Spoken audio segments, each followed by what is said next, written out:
Good morning, welcome to another cooking video. The collab video I did last month with some of my friends went down very well and you all seemed to enjoy it, so we've decided to make it a bit of a monthly thing for the next few months.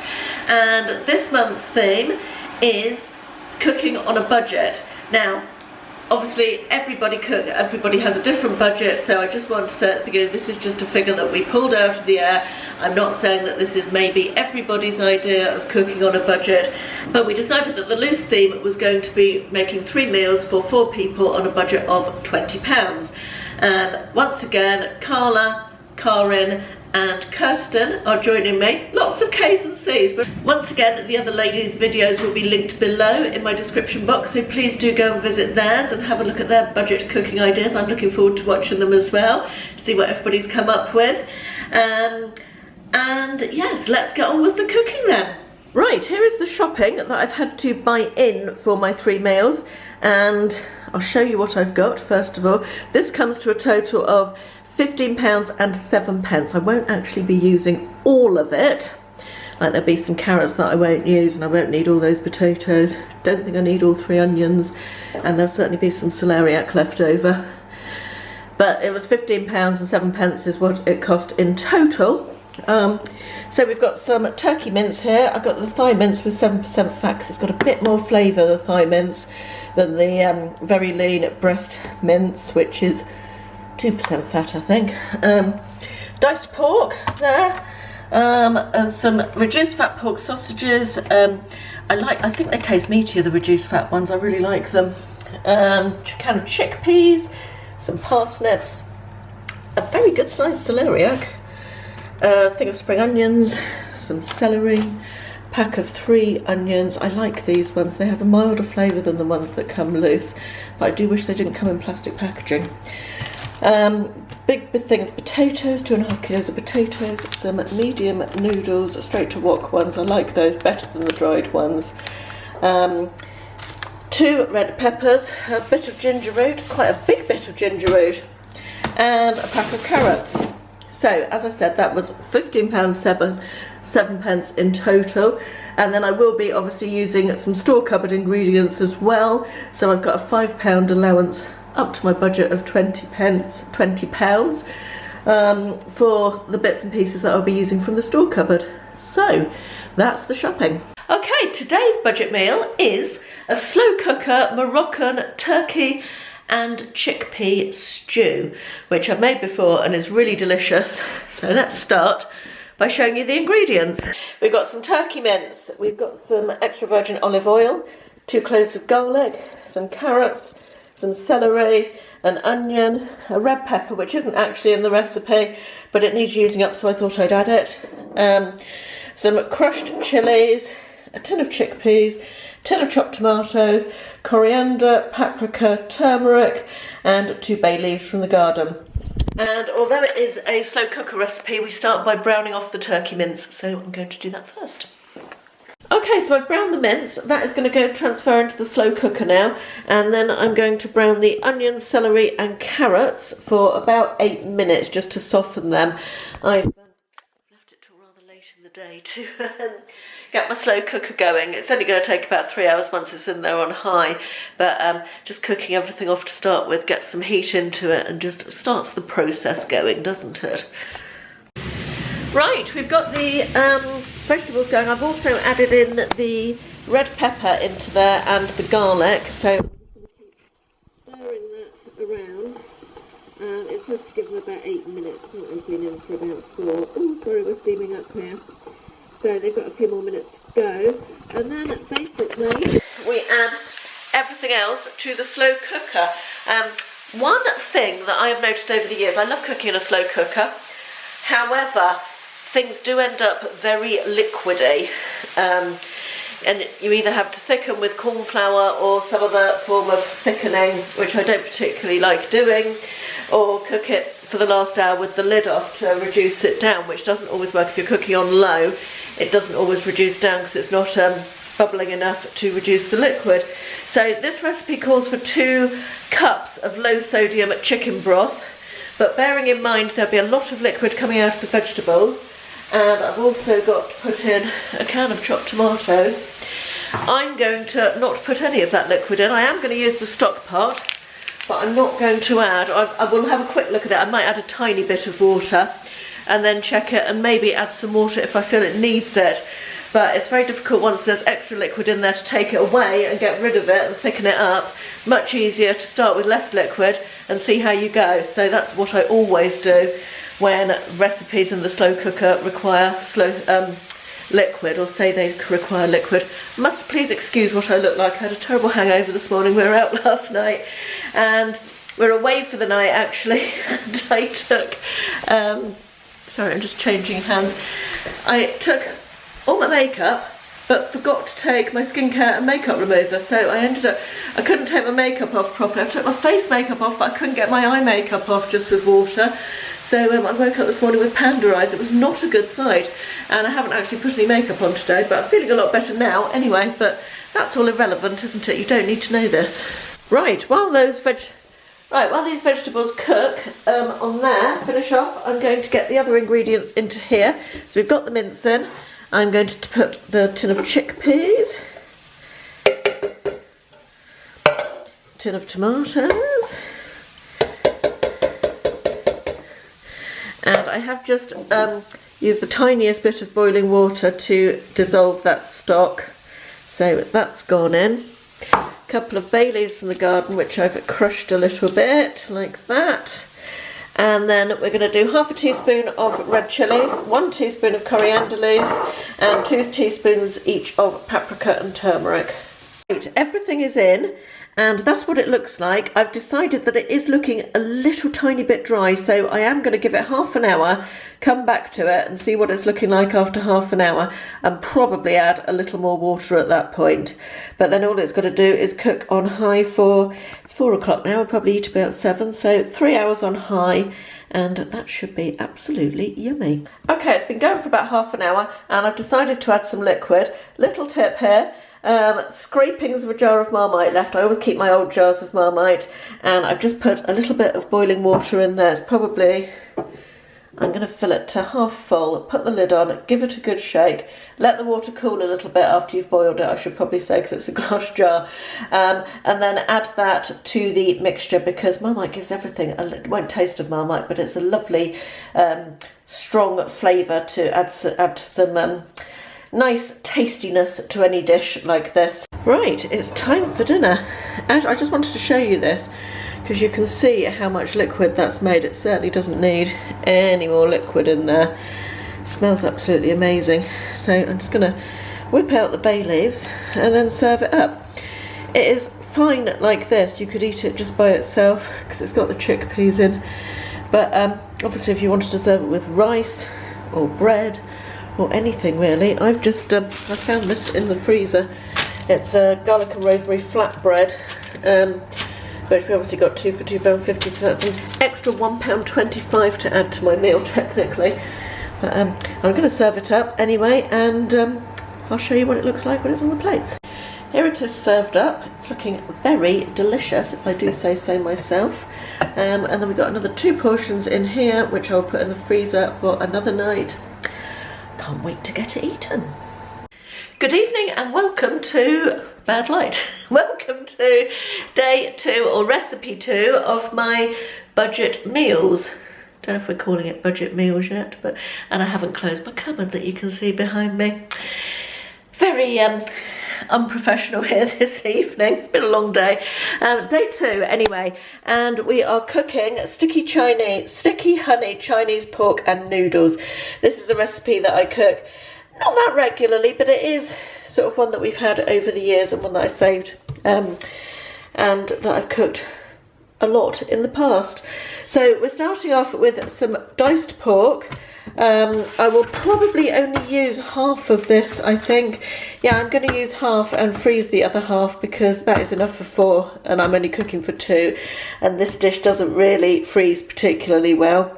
So we've then got a red pepper, we've got some noodles, we've got some spring onions, some ginger puree. This needs using up, so I'm using that rather than the fresh ginger. Some honey, some soy sauce, that one's just on the very end, so I've got another one out. Some corn flour, some chicken stock, lemon juice, and a clove of garlic over here. So we start by tossing the pork into some corn flour and then cooking that and setting it to one side. I actually put my whole lemon away because I've just discovered that I've got this one, partially used one, in the fridge, so I only need a tablespoon of lemon juice, so I'm going to use that. Right, everything is prepped. I've got my pork there. It is covered in corn flour and salt and pepper, ready to be cooked. I've got garlic and ginger. Now the ginger has been, I love this little ginger device. I've had this for years. It's so good for chopping ginger. Absolutely brilliant. We never know, even Ashley, who hates kitchen gadgets of any kind, uses it every time we use garlic. If I can find it, I'll link it below. I think I got it from Amazon originally. But, yeah, anyway, vegetables are chopped. I've also added a few green beans just to up the veg count and because they needed using. Got my noodles there ready to go, and then this is, I've halved the recipe effectively, so I've used 100 mils of chicken stock, a little bit more actually. Chicken stock, only used half the chicken stock pot. Tablespoon of soy sauce, tablespoon of honey, and what else? Something else I put in there. Oh, a tablespoon of lemon juice as well. So that's all in there, and we are ready to start cooking.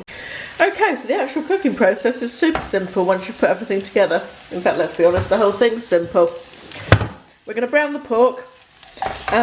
Once it's browned on the outside all the way around, I'm going to take it out. I'm going to cook the onion and garlic and veg for a few minutes, stir fry that. I'm going to add the dressing, and then I'm going to put the pork back in, cook till it's, I can't get my words out. What's wrong with me?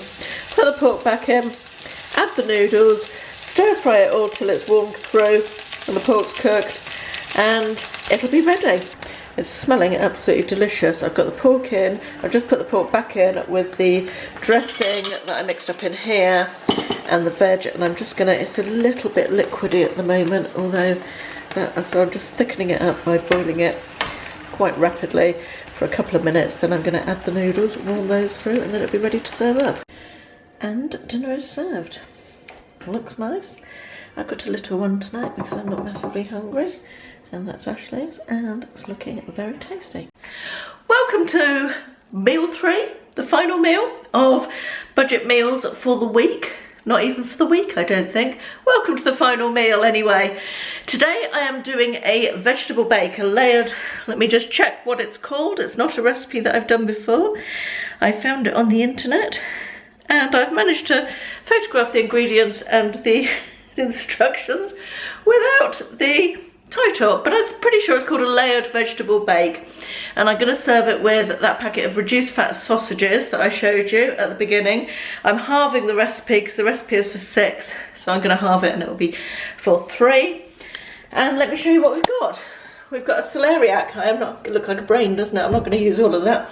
A couple of potatoes, half an onion, or probably 3/4 of an onion really. A garlic clove, a couple of parsnips, just cut up. I started peeling and slicing the parsnip before I remembered I needed to film.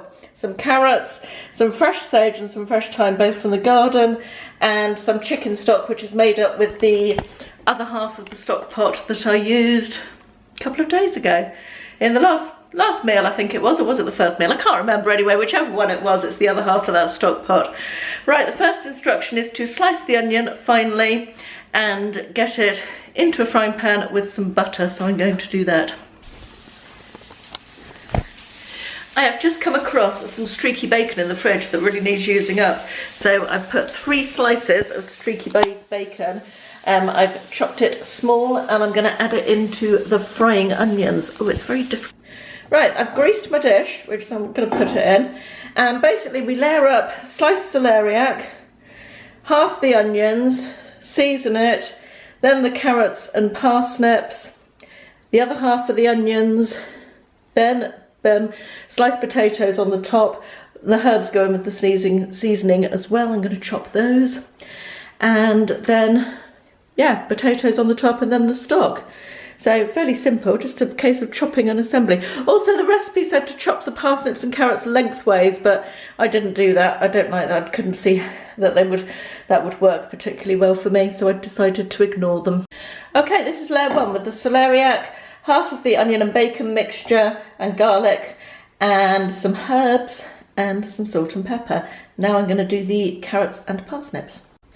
Layer 2 is done with the carrots and parsnips and herbs, salt and pepper and the rest of the bacon and onion mixture. It's starting to look really yummy, isn't it? And now I'm just going to put thinly sliced potato all the way across the top. Right, here it is finished. Well, not finished, obviously, built. This goes into the oven covered in foil for 45 minutes, then comes out, has the foil taken off and goes back into the oven for another 45 minutes. At the point I put it back in the oven, I would probably spray some spray oil on the top so the potatoes go crispy. And then I serve it with the sausages. So I'll be back in an hour and a half or so. As budget is the central theme of this video, I wanted to show you what I was doing with some of the leftovers I had. I had a lot of vegetables left over after this week. Mostly celeriac because I had such a big celeriac delivered, but lots of other bits and pieces as well. So I am making a soup. I love making soup. It's such a quick, easy way to use up leftovers and really tasty as well. Great for lunches, and I can freeze it in portions and it's all good. So in here I've got a couple of stalks of celery, half an onion, half a red pepper, a couple of carrots, some parsnip and quite a lot of celeriac, and I'm just frying that off, or softening that rather than frying it, in a mixture of butter and olive oil, just a little bit of each. My battery cut me off mid-speech telling you about my soup, so I had to wait for it to charge before I came back to you. So the soup is now cooked and blended. I blended it with just a vegetable stock pot, one of the little Knorr ones. In fact, they're not their own brand, but I think they're Aldi own brand or something. Anyway, whatever. Then I've added a little tiny bit of nutmeg, a little tiny bit of allspice, a bit of nutmeg and some thyme, all of which go nicely with celeriac. And I've blended it, and that will do a good, I would say 3 portions for lunch, or it would, alternatively, it would do for supper for Ashley and I one night for dinner, with some bread and cheese. But what I'll probably do is freeze it in portions and pull it out for lunches during the week. And here's my vegetable bake out of the oven. I decided to top it with some cheese in the end. It's looking very tasty. Okay, so this is not the most elegant looking meal I've ever served up. Unfortunately, the vegetable bake collapsed as I took it out of here. I would definitely use less liquid by quite a long chalk next time. But it does look tasty, and it does look, it does smell delicious, and I think it would be very tasty, but it's just not the most attractive looking meal. I hope you enjoyed watching that. Again, sorry I didn't say it at the beginning, but apologies for the light in my kitchen. As the evenings get lighter, the food will look so much better in real light than it does in my awful electric light in my kitchen. I was quite pleased with my results in the end, that I managed to make a big pot of really tasty soup. That soup was so nice, by the way. Yeah, really tasty soup. Although I blended it, it was quite a chunky soup and full of veggies, and it would have done as a quite substantial evening meal, a big bowl of that along with some bread and cheese for an evening meal for me and Ashley. So technically I guess it could have been 4 meals that I made, but in actual fact what I tend to like soup for lunch, so I freeze it in portions and just pull it out of the freezer. Nice, quick, easy option for lunch on a working day, particularly in these horrible wintry weather conditions that seem to be ongoing. Anyway, that's enough from me. As I said, go over and see the other ladies. The videos are linked below. If you guys have any ideas for themes for our future cooking videos that you'd like to see, do let us know in the comments. And that's it for today. Thanks very much. I'll see you in the next one. Bye bye.